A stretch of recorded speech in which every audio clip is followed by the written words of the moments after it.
सीखने वाले हैं इंग्लिश को हिंदी की तरह पढ़ना। बहुत सारे बच्चों को दिक्कत होती है, उनको रीडिंग नहीं आती है, उनसे स्पेलिंग नहीं बनती है, क्योंकि उनका फाउंडेशन वीक होता है।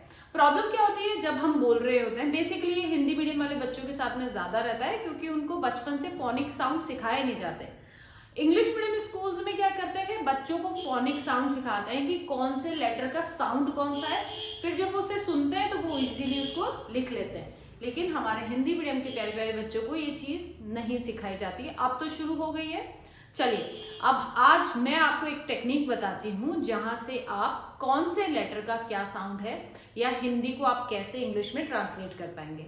बोर्ड पे आप सब देख रहे हैं, लेकिन उससे पहले this is my request to you, अगर आपको कंटेंट अच्छा लगता है तो प्लीज लाइक एंड शेयर। चलिए बैक टू मैटर। अभी आपके यहाँ पे क्या है, बोर्ड पे आप देख रहे हैं व्यंजन लिखे हुए हैं सिंपल से।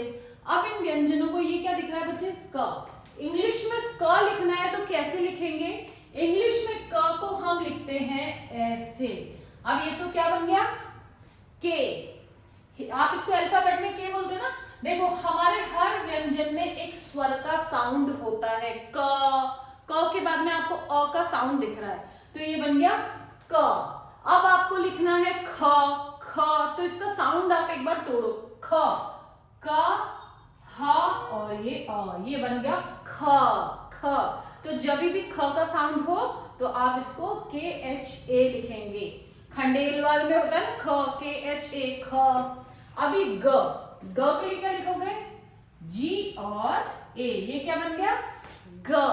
अगर आप ये चीजें एक बार याद कर लेंगे ना बच्चे, तो बहुत आसान हो जाएगा आपके लिए रीडिंग करना। जो भी मदर्स वॉच कर रही हैं या जो भी टीचर्स या जो भी वॉच कर रहे हैं, अगर उनके घर में कोई छोटा बच्चा है तो please go and use this method with them. आप देखना वो कितनी जल्दी सीखेंगे बच्चे।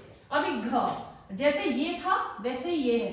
क का अगर एक साउंड अपग्रेड करते हैं तो ख आता है, वैसे ग का बाद में आता है घ, ग, ह और ये ए, घ, जी एच ए, घ, घनश्याम। इसकी स्पेलिंग बना के देखना अभी, घनश्याम। च, सी एच ए, ये क्या बन गया, च। सी एच का साउंड और साथ में ए, तो क्या बनेगा, च। फिर छ का भी बच्चे यही साउंड होता है, सी एच ए, ये भी छ का साउंड भी यही रहता है, छ। अब आएगा ज से जहाज, और इंग्लिश में होता है जे फॉर जग, तो ये हो गया ज। हुआ ना, हम बोलते हैं ना जे फॉर जग, तो ज का साउंड आता है, तो जग के लिए अपन जे यूज करते हैं। अब उसके अंदर क्यों ए नहीं आता है, जे यू जी, ये दूसरे वीडियोस में मैं आपको जरूर समझाऊंगी। अब आता है आपका बच्चे झ, जे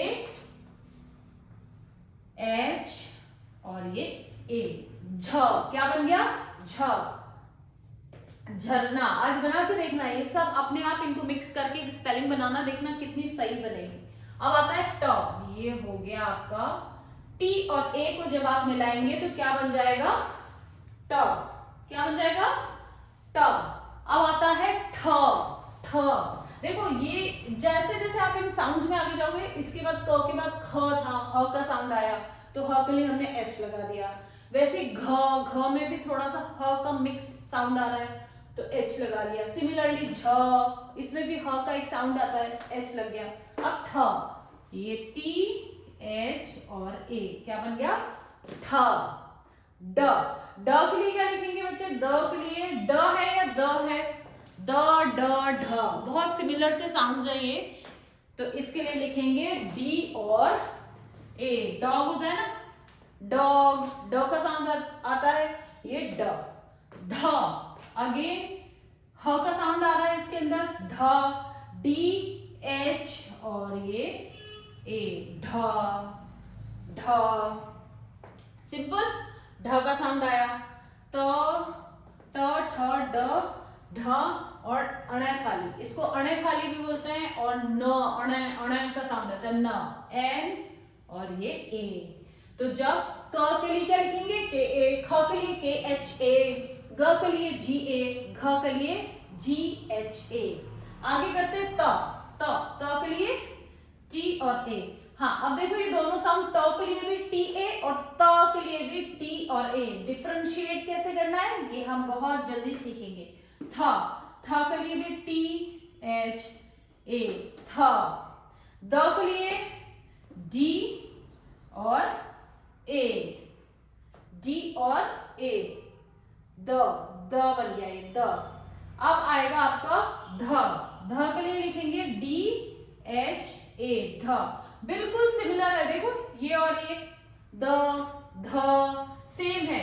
इंग्लिश के अंदर जो है आपके जो कुछ साउंड है वो एक ही लेटर के दो साउंड्स आते हैं, तो ये इसी तरीके से द के लिए भी ढ के लिए भी डी एच ए और ध के लिए भी डी एच ए।